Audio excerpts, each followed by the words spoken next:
Keď zdravie volá, prístroj v ruke tkvie, injekčná ihla, čo kožou preniká.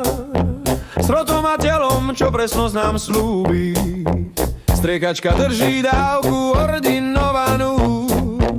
Liek nesklame veľmi, sterilná cesta, tak to má byť. Pre liečivú látku, čo žiť chce a vyliečiť.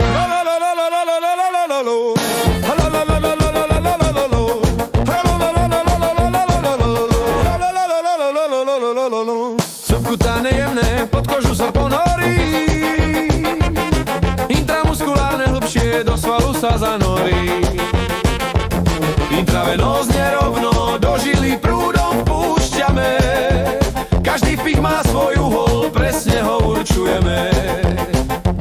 Ampulka krehká, či flaštička pevná. Liek z nich nasávame, nech je liečba účinná.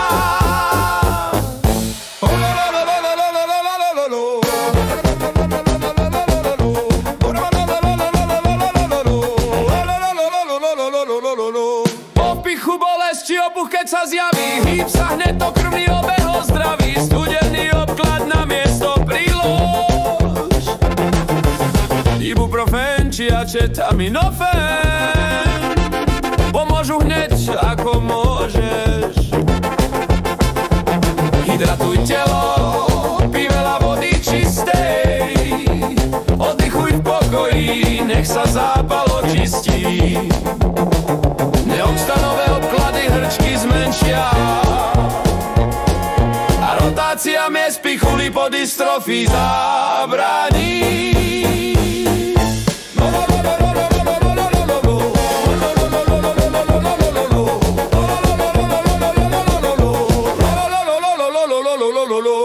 Trojitá kontrola lieku, to je istota.